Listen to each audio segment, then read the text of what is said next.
how do we know what numbers to use or trust? Is it that big picture idea? That's the billion-dollar question Yeah. because ultimately you can't really trust anything or really any one source of data because there's issues with all of it. There's also realities. Let's say you're running Meta ads and Google ads. A lot of people are going to see both an ad on Google and an ad on Meta. And Yep. each of those platforms are going to take credit. And Of course. so you could look at that and be like, wait a second, I only made $200,000 of revenue, but according to Meta and Google, I made $400,000 because it's tracking those things twice. Are you a scaling SaaS founder?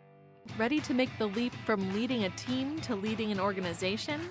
Join us each week as we refill your think tank with actionable tips and strategies from great business minds you know and those who don't know yet. This is SaaS Fuel with your host, 5-time entrepreneur, SaaS founder, and globetrotting adventurer, Jeff Maines. Welcome back to the SaaS Fuel podcast, where personal growth isn't found in another to-do list. It's in the small wins, the mindset shifts, and the audacity to bet on yourself, because you're pretty cool like that. I'm your host, Jeff Maines. I help B2B SaaS founders like you grow from traction to scale. Here, growth is more than just numbers. It's about crafting a future-proof company, premium valuation, and leaders who build a business of significance while living epic, adventurous lives. Ever feel like your digital marketing agency speaks a completely different language than you? You say ROI, they say brand awareness. You ask about conversions, they send over a 5-page deck on impressions. Somewhere along the way, the message gets lost, and so does your ad spend. The truth is, the success of any client agency relationship isn't just about strategy, it's also about communication. If both sides aren't crystal clear on goals, expectations, and success metrics from the very start, you're basically lighting money on fire and hoping for the best. And I know a lot of founders who have done just that. Today, we're unpacking what it really takes to build a high-performing partnership between businesses and agencies. We'll dive into why setting realistic goals matters more than ambitious ones, how to navigate the increasingly complex world of ad tracking and privacy regulations, and that is more complex by the day, and why AI is reshaping digital advertising in ways that most companies, honestly, they're just not ready for yet. Plus, we'll cover the common mistakes that can instantly get your ad account suspended and how to avoid it. If you're investing in digital advertising but aren't totally sure your budget is working as hard as it should, and that's probably 90% of you, then this episode is your playbook for making every dollar count. Let's get into it. Our founder on Tuesday was Icom Kaufman, co-founder and CEO of SafeBooks AI. He broke down how automation is revolutionizing finance, from avoiding costly human errors like Macy's $150 million financial misstatement. Oops. Yeah, it just didn't quite cut it. To leveraging AI for better data governance. So good. ICOM shared why CFOs have to adapt to a tech-driven financial future. And our expert guest last week was Yulia Gorinko, an absolute dynamo. She is an expert in influencer marketing at Mishka Agency and shared how she scaled influencer campaigns for SaaS brands from 0 to 8 figures. I didn't even know that was a thing for SaaS until I met Yulia. She is absolutely fantastic. She shared how to build authentic influencer relationships, create impactful campaigns, and measure the real ROI of influencer marketing because it can be done. And she shares exactly how to do that. So if you missed either one of those episodes, go back and give them a listen. There's so much good stuff in there. My guest today is John Horn, CEO of StubGroup, where he helps businesses struggling with paid ads achieve real ROI. With deep expertise in ad account management, data-driven strategy, and AI-driven ad optimization, John has built a reputation for delivering results while ensuring clients avoid the common pitfalls that lead to ad suspensions and wasted spend, which all of us have dealt with that. If you've run ads, it's definitely something you've dealt with. Welcome someone who knows how to turn ad dollars into real growth, John Horn. Hey, John, welcome to SaaS Fuel. Jeff, thank you so much for having me. You've been with StubGroup over a decade now, helping businesses succeed with paid ads, which I think is a bit cryptic for a lot of companies. How does that work? And how has the ad space evolved in the last 10 years? That's an eternity in tech. That is an eternity. Yes, platforms have come and gone, and the platforms that are still here have evolved. So lots of fun changes over the last decade. But yeah, really what we focus on for our clients is generally speaking what I would call the most important ad platforms. So you've got Google Ads and all of that covers, including YouTube ads and search and so forth. You have Meta Ads, which obviously includes both Facebook and Instagram.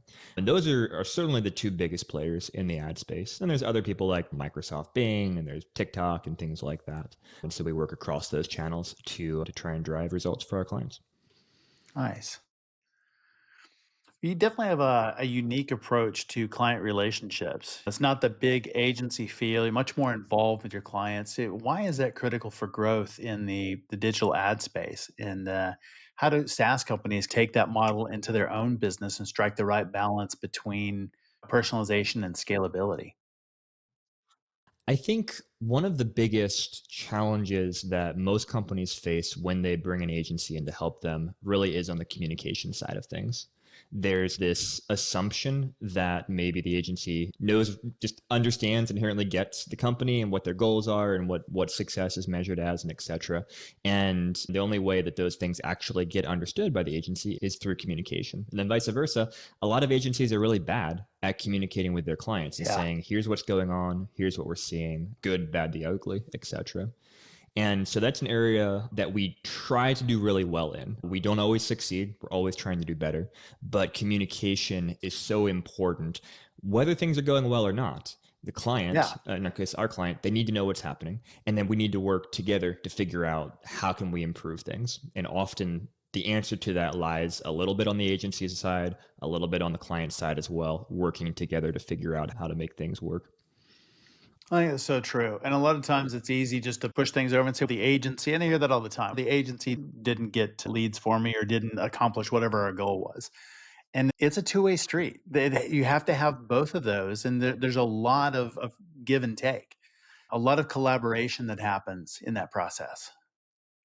Absolutely. Yeah, there's give and take. And really, the best partnerships that we have with clients are with clients who understand that good advertising is an extension of a good product or service. So advertising it's not a magic bullet where it's just going to solve all the problems you have as a business. I often describe it as fuel. It's going to get more people to you, more people into your funnel, more exposure. But if you don't have a good process in place to actually capture that, if you don't have a good product and people are leaving you bad reviews online because it's not good, and now people see that after clicking your ads, etc., advertising doesn't fix that. So you've got to work hand in hand with the agency and the client together to have an awesome experience, awesome product, and then awesome advertising that feeds those people into that funnel. Yeah. Tracking campaign performance is always something that is, it's crucial for improvement. We got to know what's working in order to do more of it and what's not to stop doing the stuff that isn't working. What are some of the most underrated metrics that leaders should pay attention to when they're assessing their campaigns, specifically like PPC campaigns? Yeah, I would say conversion rate is actually the first thing that comes to mind. So conversion rate is simply what percentage of people who get to your website take the action you want them to take. And depending on the business, those actions will be different. Could be schedule a demo, could be actually order something through the website, place a phone call, whatever it is. But you need to understand, again, what percentage of people are taking that action. And then how do you improve that over time? How do you focus away from the people who aren't converting, which therefore are not your target audience, they're not interested? And then what can you do when it's changing your offers, changing your messaging, changing your flow, your approach to increase that conversion rate? Because every bit you increase that conversion rate, that decreased what it costs you to get those leads or get those orders, because it means more of the people you're paying for to get to your website are actually taking that action you want them to take. Yeah, I think being really clear on what that action is. What is it? How are we tracking it? What are we trying to accomplish with a campaign? And it's not always close a sale or what's really the beginning part. And then what is the next step we want somebody to take? Yeah, that has to be crystal clear. And it needs to be crystal clear for the advertiser and the agency, but it also needs to be crystal clear to the person reaching the website. Yeah. This is something we see oftentimes with websites where the website owner, maybe they know what they want. They want a demo request or they want a phone call or whatever, but they're not explicitly saying that on the website. And so a person getting there has to hunt and peck and be like, oh, hey, here's a form. I can fill this out. Yeah. Whereas you should be front and center constantly get your free demo or call us here, whatever it is. You got to tell people what it is you want them to do. Yeah. I know when we first started doing Google Ads a number of years ago, started doing it on our own because it's supposed to be easy and you follow Google's instructions and best practices. And best practices are really not best practices in the real world. Is that accurate? It's accurate. Yes. There are a lot of best practices. Two things I'll say. Some best practices are best practice for Google to make money. Yeah. And then some best practices are true for some types of businesses, but not for others. You just can't paint with one broad brush. And so Google in their DIY platform, they may be like, hey, in general, this is the best practice. But for your business, that may be terrible because of the nuances of your business. And yeah, you got to take those things with a grain of salt and understand which best practices apply to you and then which ones are not in your best interest and should be ignored. It wasted a bunch of money in trial and error and trying to figure that out. I think that's pretty common is somebody will try ads and then the consensus is, oh, ads doesn't work or this doesn't work for our industry. And that's not necessarily the case. It's the way you tried it wasn't for your industry or didn't work for your business, but that doesn't mean that the ads or the platform or that won't work. Exactly. Yeah. Google is very good at spending money. They make that very easy for you, but to actually spend money in a profitable way, that's where it's hard. And so, yeah, like you said, many businesses come to us looking for our help. They've been burned in the past. They've said, hey, we spent a bunch of money and we didn't get results. Yeah. And sometimes the platform is not a good fit for a company. There's certainly situations where traffic's just too expensive or people aren't searching for the product or whatever, and it's not a good fit.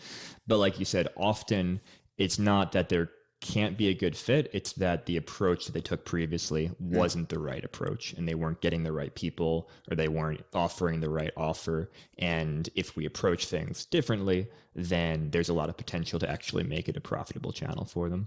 Yeah. Another big issue that I hear a lot with paid ads, and it's really across platforms, is that ads are working really well, leads are flowing in, and then an ad count is suspended. And it could be policy violation that maybe they didn't know about or other things. What have you seen, and how do we prevent being suspended in our ad accounts? Ad account suspensions are a really big thing. It's one of those things where if you've never experienced it, you have no idea how problematic it can be. Because the common sense thing would be like, okay, if Google has a problem with my advertising, they'll tell me what the problem is. I'll fix it. We'll get it back online and we're good to go. We'll be cool. And that sounds logical. But the reality is just the way that Google operates is if they suspend your account, and they can suspend accounts for many different reasons, they're not transparent with you about why it was suspended. They'll point you to general policies. It's very, very cryptic. It could be one of these things, could be something else. And they won't tell you anymore. You can ask them, you can call them, you can send emails. They're not going to give you more information. It's up to you to fix the problem without knowing what the problem is. And sometimes it's not even really a problem. It's just that the algorithms got triggered by something or flagged something. And it's not like you actually violated a policy. It's just you got flagged and now you're guilty until proven innocent. Right. And so we're a little bit in a unique place at StubGroup in that we've made it an area of focus over the last decade to help businesses with these types of issues. And so we have businesses reaching out to us all the time who unfortunately have been suspended. And they're saying, we don't know what to do. Help us and figure it out. And it's not that we have the magic bullet of going to Google and saying, hey, just flip the switch, because that's not how Google works. It's more a process of we've learned over time, these are the things that Google likes. These are the things they don't like. These are the policies that they have made clear. So obviously we need to abide by these. And then here's how we know they like to see things appealed and documentation provided and stuff like that. But in terms of preventing that, because that's the best thing is to never get to that situation. Right. We want to prevent that from happening. There's a couple different kind of tips and guidelines I would give. First of all, when you're running ads and when you're working on your website, always have everything ready to go. What I mean by that is I've seen people be like, oh, we got a new landing page. It's like a coming soon page right now, but we'll create an ad, maybe keep it paused just so we're ready. Google actually crawls those paused ads and says, oh, this is not working. And they can flag that and suspend things. Or if you have like redirects, oh, hey, we've got this old domain. We're going to redirect this to this new domain. Stuff like that can get you suspended. And again, it seems like it'd be really easy to just tell Google, oh, here's what happened, but it's not. Always have everything good to go and ready before you put an ad into Google where Google can actually crawl your website or your landing page. Another thing I would say is on your website, be very clear about who you are as a business, how to contact you, and what your policies are. So things like privacy policy, if you're in the e-commerce space, be things like return policies, refund policies. Essentially, Google is looking for that information because they want to make sure that information is clear to consumers who are using your website. And if there's confusion there or less information than Google thinks you should have, that can be a problem as well. Yeah. And there's lots of other things that can trigger issues, but at the end of the day, just try to make everything as complete and as transparent as possible, both on your website and also just how you write ads and how you enter information into your Google Ads account. Yeah. Are there specific things or words to avoid, or things that you've seen in the past that companies have done that really get them in trouble every time? There are a number of industries in particular where Google is especially sensitive. So anything health related, anything finance related, anything, what are some good other ones? Those are the top two that come to mind. Also things like if you're reselling goods from other people and maybe you're using their trademarks. If you're selling Gucci bags, just as an example, and so you've got the Gucci name on your website. Those are all types of things where it's not that you can't advertise in those spaces, but Google is super sensitive and very likely to flag things. And for example, there are special disclaimers and things that you need to have if you're in the financial space. If you're offering loan terms, you need to have very specific information about what those loan terms are. And so I just encourage everybody really look at Google's policies and look to see if they have special ones that apply to you. And then obviously make sure that you're abiding by those policies. Yeah. I think one of the other very common things I see happen is confusion between like business names. So for example, let's say you create an ad account for a business. A lot of people are serial entrepreneurs. So maybe they have multiple business names and they're Right. using this credit card to pay for ads for this website, or maybe they've got their personal credit card that they're paying for their business expenses. And all those types of things generally look very suspicious to Google, and Google will often flag that and suspend things because they're not sure why this business is paying for that website and it looks scammy, or maybe someone has hacked in or stuff like that. Yeah. So just try to keep things really, really clear and pristine from that perspective too. That's really smart. Virtual card numbers have helped that a lot. That's what we use now for ad accounts, and make sure that they are separate, because that actually was an issue at one point. Is why do you have two different companies or two different brands essentially on what looks like different ad accounts, but you're paying for them the same way? Yeah, absolutely. Yeah, and as the same company, it was two different brands, but that was intentional. But for whatever reason, they didn't like that. But that was one of the ways that we solved it. It was a virtual card number, so it keeps billing really easy for us, but it also just keeps it cleaner on the platforms as well. It's interesting that you mentioned that too. That's awesome. That's working for you. I've seen situations where Google really doesn't like virtual cards, and where that actually is something that they've flagged, because that is something a lot of fly-by-night operators will use. They'll use virtual cards. So it's one of the other realities of Google is, I often say, the only thing that Google is consistent in is their inconsistency. That's 100% right. So you just never really know. Like you're doing fine with virtual cards. That's cool. That fixed your problem. Next person that comes along, Google may flag them because they think it's weird that they're using a virtual card. And that's really frustrating for advertisers, because they'll be like, look, our competitors are doing the exact same thing that we are. Or sometimes it's like our competitors are being way more aggressive and even potentially misleading than we are, but we're suspended and the competitors are running. And it's not a good answer, but the only actual answer to that, again, is just Google is so inconsistent. And if they flag you, it sucks if other people aren't flagged, but all we can do is focus on your problem and try to prove to Google that you are compliant with policies, fix any problems, and then get you back online. One of the things that is definitely affecting ads and just the way that we search is AI, large language models. And we're using all sorts of different things to search now, way beyond Google. You can even use ChatGPT to search now and really get answers. How is that impacting pay-per-click strategies and advertising strategies? And what do you see the future over the next 2 or 3, 4 years? The future looks fascinating because we're at a place here where I wouldn't say at the moment we've seen massive impacts on the paid ad side of things, but we are absolutely teeing up for that in a number of ways. So first of all, you just got the pure market share question. Obviously, the more market share that things like ChatGPT, Perplexity, et cetera, can take away from Google, that's going to impact Google's dominance in the market and where advertisers need to be spending their time. As of like today, Google is still very much the monopoly, the market leader, but we're definitely seeing increases in percentage of market share for things like ChatGPT. And if they are able to keep the same trajectory as they have right now, then Google's market share is going to change very quickly. I personally think that the big question is going to be less around early adopters and more around just the main bulk of consumers. So I think a lot of early adopters, people in the tech space like you and me, are much more likely to use things like ChatGPT or Perplexity to understand them, or at least to try and figure them out. Whereas I think the average consumer is not necessarily going to do that, or certainly not as quickly. There's very much habits built of when you want to find information, you go to Google. And Google's very tied into everything between obviously search, but also YouTube and Google Maps and Gmail and so forth. And so I think a lot of people are going to be using Google for a long time, but I do think that Google is in a place where they have a real threat to their search dominance.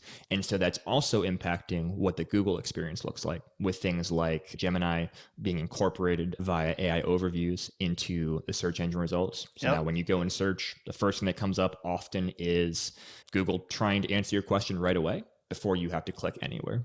And they are going to incorporate advertising into that as well at some point. And so, without a doubt. Yeah, they're going to monetize that placement for sure.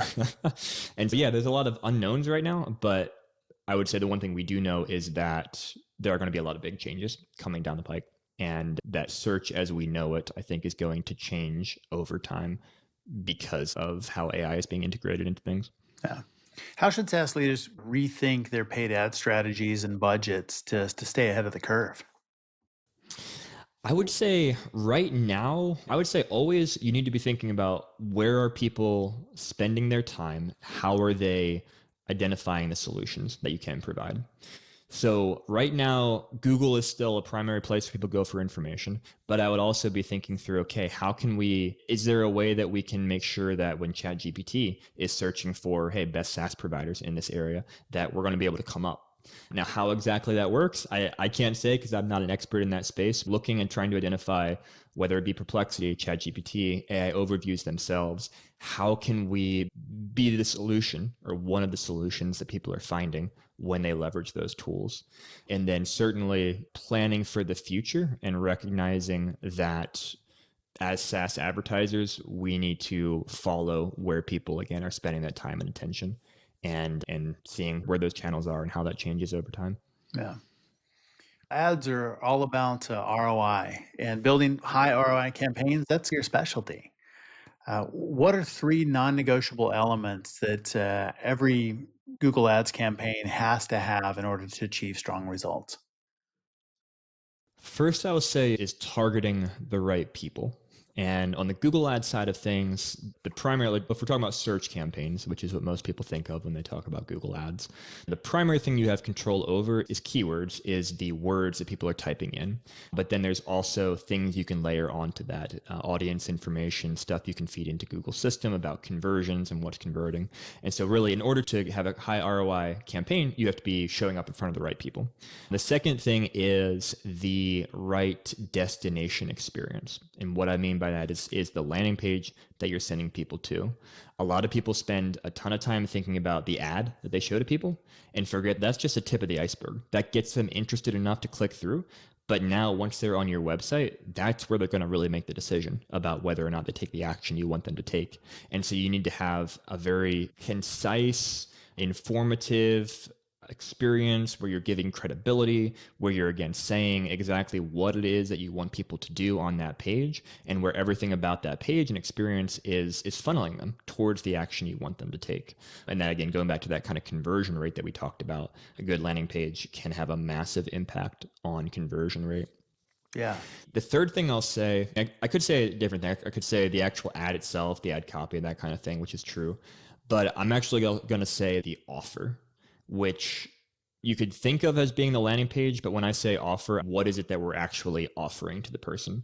So whether that be a free demo, whether that be a 30-day free trial, things like that, the actual mechanism, the actual offer that you're offering people to get them started in the process is going to have a massive impact on obviously how many start that process, how many people start that process, and then also how many people finish. You may find things like, hey, 7-day free trial, maybe less people take that than a 30-day free trial, but the people who are taking it are more invested. And so you're seeing a higher actually up rate after people start that.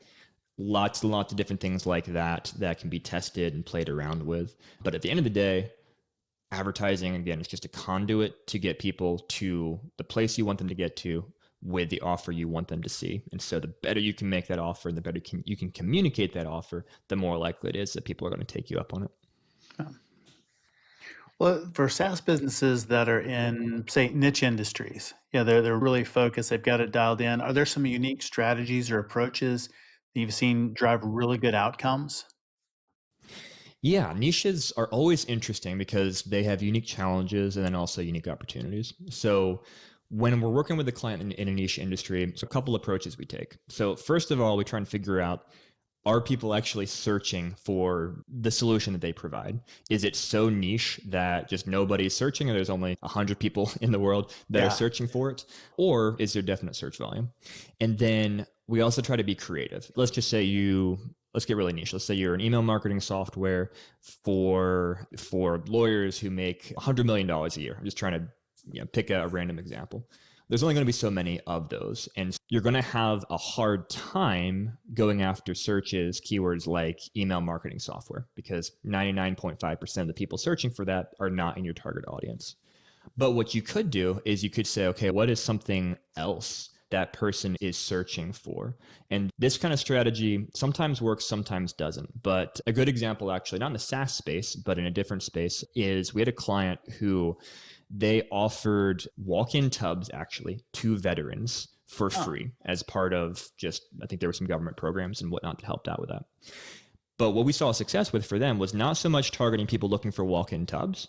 It was people looking for things that told us they were a veteran. So searching for VA benefits or fill in the blank, things that would communicate, hey, if someone searches that keyword, I think they're a veteran. And now we show an ad that says, hey, free walk-in tubs for veterans. And because we know it's the type of person, that worked really well for them. So it's trying to be creative, thinking through things like that. And then also outside of Google, thinking through, where do people spend their time? So we have a client who has a very niche offering in the education space to people, a very specific demographic of people who are interested in learning how to manage nonprofits, like as a board member or CEO, that type of thing. And so we figured out, okay, what are some of the places on the internet, whether it be specific Reddit threads, specific websites with news information, blogs, etc., where that type of person is spending their time. And then we look to make sure that we were running ads on those placements.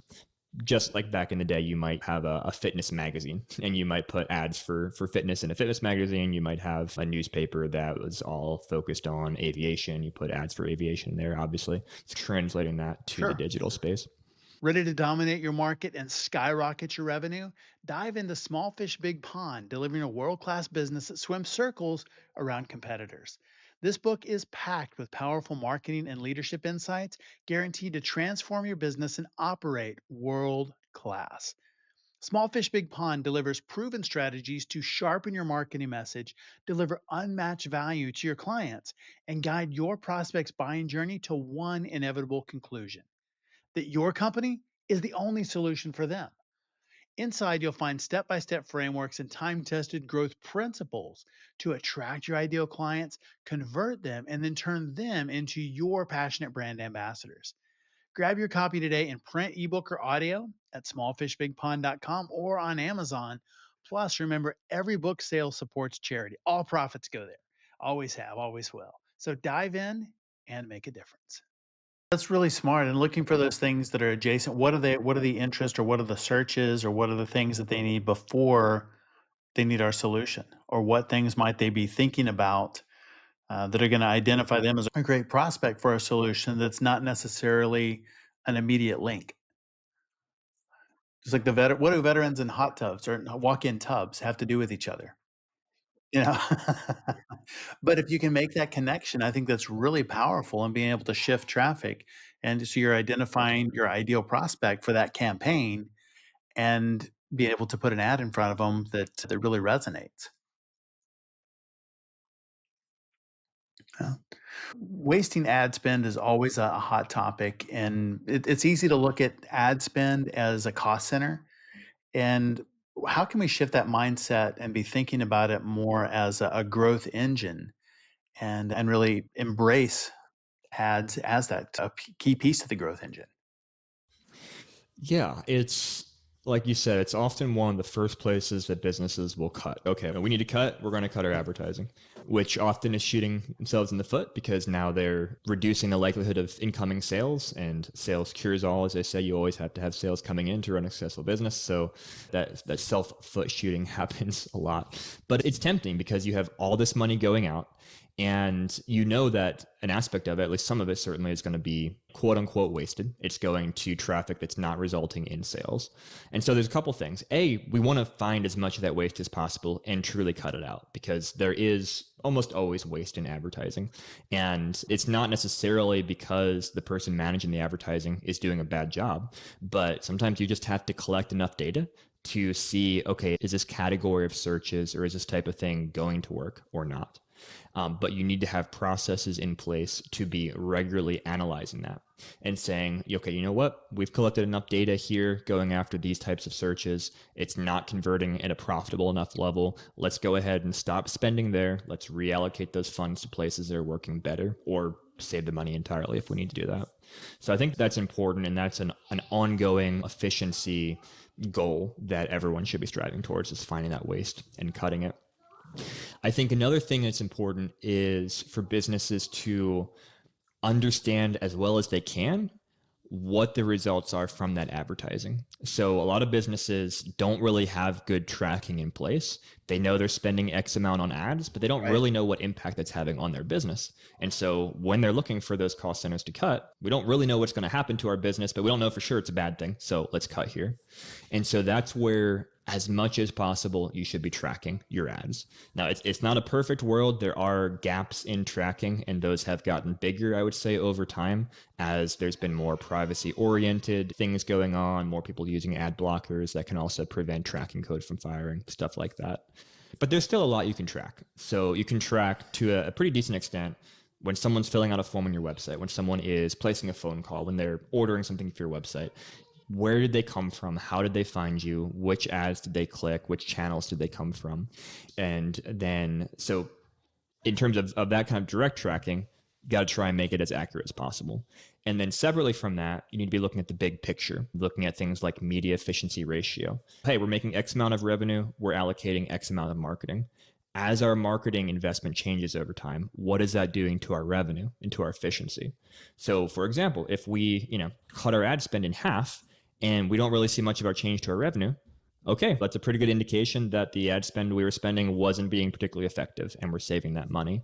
Whereas if you do something like, hey, we're gonna test a new platform, we're gonna allocate $10,000 this month to Meta, for example, and you look at that revenue, okay, we need to see that growing. If we don't see that growing, we're just spending more in media spend, then obviously it's not being very efficient, and maybe we should pull back or spend that money elsewhere.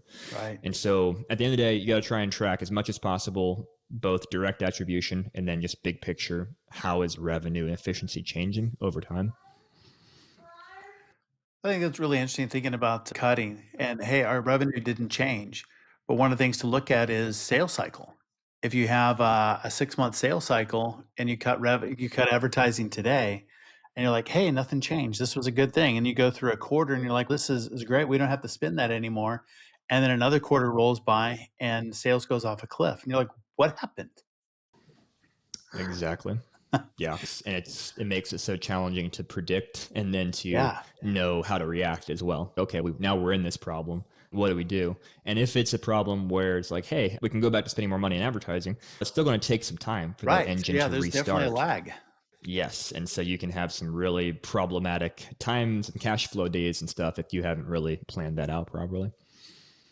Yeah, that's really interesting to think about and just really have a solid plan for what is the impact, how are we going to measure it, and over what period of time, and know what good looks like and know what bad looks like, and then what to do in either one of those circumstances. If things are really good, then we want to pour more into that. And if the things are not trending the right way, we want to pay attention to that and get it back on track quickly. Exactly. Yeah, it's all about those numbers. Yep. And being on the same page, going back to the agency advertiser relationship, being on the same page about what those numbers are. Like we talked about communication, because I can't tell you how many times maybe a client has said one thing, here's our goal, but then you hit that goal and they're like, oh, things aren't very good. And you have the conversation of, we're doing what you asked. And then you find out, oh, we're looking at this over here. So you gotta agree on what success looks like. That's really good. Yeah, understanding what the target is so that you're all moving in the right direction. The last thing you want to do is hit one of those targets and no, that wasn't it at all. That is very, very demoralizing when you're like, we did what you told us. Yeah. Oh, wait. But it wasn't what I meant. Uh-oh. Read my mind. Exactly. And sometimes you do have to read the mind and push back on things. The client may be like, oh, this is our goal. It might be like, oh, we need 10x ROAS.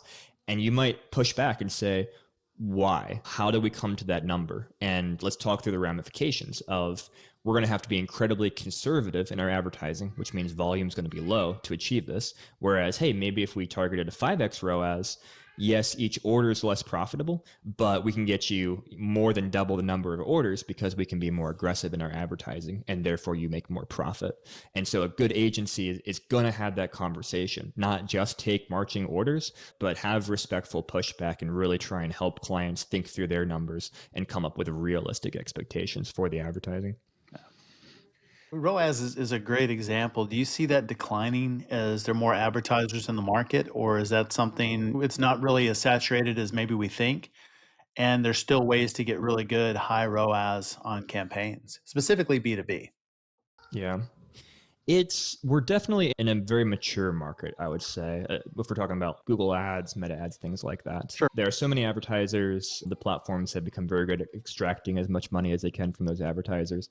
So there's not as much of the crazy wild arbitrage that there may have been, or that there was in the earlier days when there was just less competition. People didn't know what they were doing. And there were probably more hacks that you could identify in just how the algorithms worked to game the system a little bit. There's less of that these days. And I would say that means that the advertisers who are winning have to be even more sophisticated. And a big part of that the sophistication comes down to that kind of tracking side of things and then feeding that data back into Google. So Google has a lot of strategies where you can tell them this is converting, here's the value of those conversions. And then the AI can often do a very good job of finding patterns in that data that humans will never be able to find and don't have access to. And I don't have access to the 70 million signals that Google uses when they enter each auction. And so if I'm doing a really good job of telling Google, this is what's turning into the highest value B2B customers for me, then Google may be able to help me do a better job than my competitor who's not doing that, of knowing which traffic to bid really aggressively for and make sure I'm capturing, and which traffic to not bid aggressively for and say, you can have it because I know it's not a high value customer. And so those types of things are often the edges where you can get that competitive edge and still drive good return on ad spend, even in a very mature and saturated market. Yeah, giving Google information back is super helpful. And I've always thought we want to tell Google what a good prospect looks like. So a lead comes in, this is good.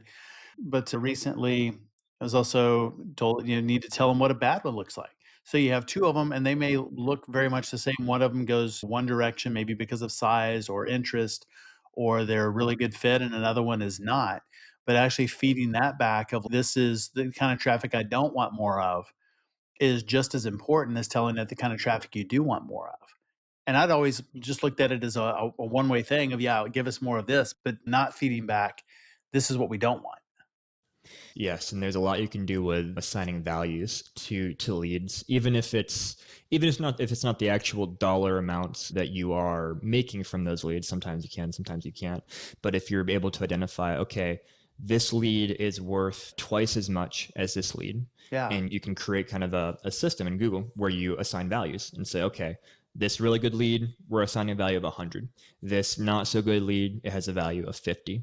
And then if you start using something like target return on ad spend bidding with Google, Google's able to see that and say, oh, okay, they're okay with this type of lead, but it's worth half this type of lead. And so we're going to adjust our bidding and our targeting and so forth accordingly and try and get you more of those higher value leads. Yeah. How much of that now is AI driven versus actually going in there and doing bids and figuring out what different keywords should be or those types of things? It's an interesting mix. So there is a lot of AI and machine learning that goes into it. Most effective bidding strategy these days are what Google calls smart bidding, which is AI oriented, where you're feeding that data to it and then it's making decisions in each auction.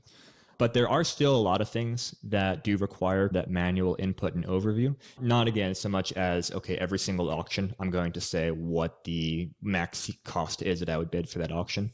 But looking at things like looking at search terms and saying, okay, the AI thinks that this is relevant to my business because it's very similar, or in some respects it is, but I know because I understand the nuances of my business that this is not relevant. And so I can waste a bunch of ad spend, or I can prevent wasting a bunch of ad spend by adding negative keywords to not get this traffic. And maybe the AI would figure that out, but they'll figure it out after they spend $3,000 of your money. And then they're Right. like, oh, it's not converting. Whereas I would rather not spend that $3,000 and Yeah. have that to spend somewhere else. So it's still very much a dance between the human side of things and the AI side of things. Yeah. Well, you highlighted the slow adoption just of the general public in AI tools. And in our world, I think everybody's using them. But if you look at the overall population, it's still relatively small. How can SaaS leaders use that lag to their advantage in advertising strategies? So I think one interesting reality is that if you are, let's say you're a SaaS business that is targeting people who are likely to be early adopters or in the tech space, I know that something like Perplexity, for example, most people using Perplexity probably fit those things because Yes. it's not really widely adopted. Yep. And so if I start serving ads on Perplexity, which I think they've got some betas running right now and they're bringing ads to the platform, then I know that most of the people I show those ads to are probably in my target audience at a much higher percentage than if I was targeting the same exact keywords on Google, for example. And same idea like Brave. Who uses Brave? People who are very privacy oriented. Yep. If I am a software that's very privacy oriented, that seems like a great place to be because that's my crowd. And thinking through if there are ways you can target those people who are most likely to use those platforms and get much more efficient traffic and lower cost per leads than maybe going after something like Google where everybody is spending their time. Yeah.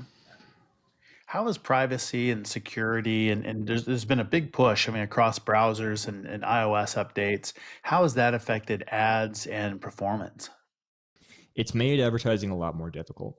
Probably the single most notable example of that would have been the iOS 14 update a couple years ago that massively impacted Facebook and Instagram really for years. And I would say more recently they've done a better job of kind of more extrapolation through AI and things where they've been able to recover from some of the issues that they had with that change.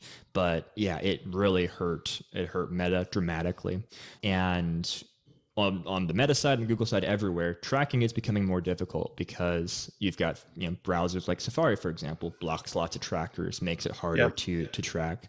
You have a lot of people who use things like ad blockers to prevent ads from showing, which can also hinder tracking codes from firing. You've got people just being more oriented to it, so maybe clearing caches more often or having things that automatically clear cache more often.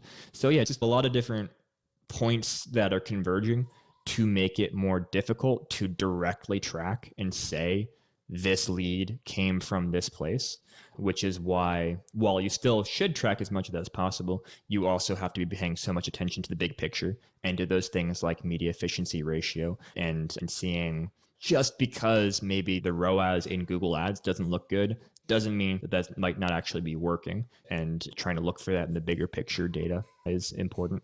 Yeah.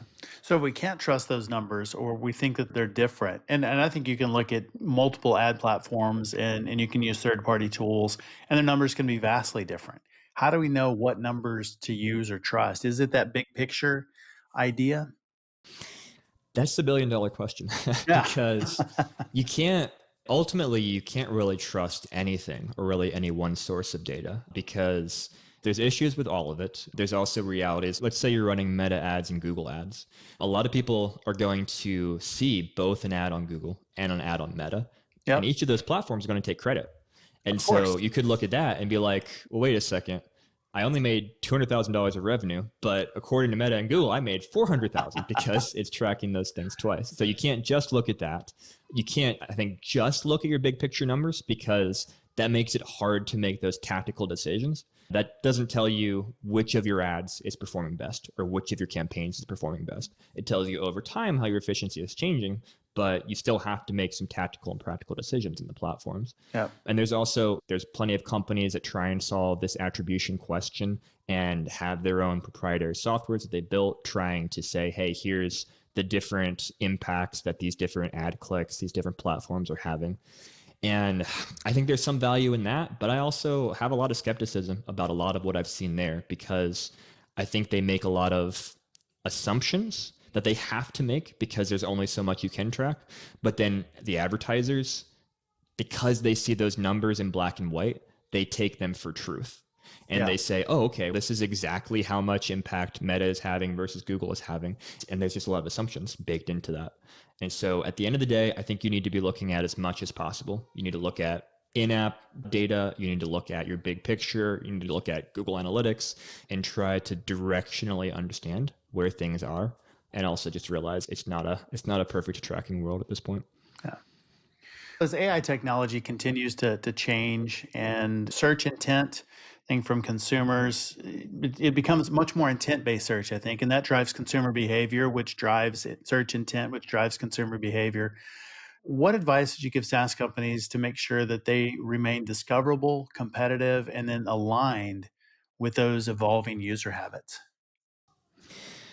I'm going to get really tactical with my answer to this Love actually it. and say a lot of people should double down on video content, specifically video content on YouTube and channels like that, because I see I see video content in general driving a ton of awareness and consideration. People are spending a ton of time on things like YouTube Shorts, obviously TikTok, Yep. Instagram, etc.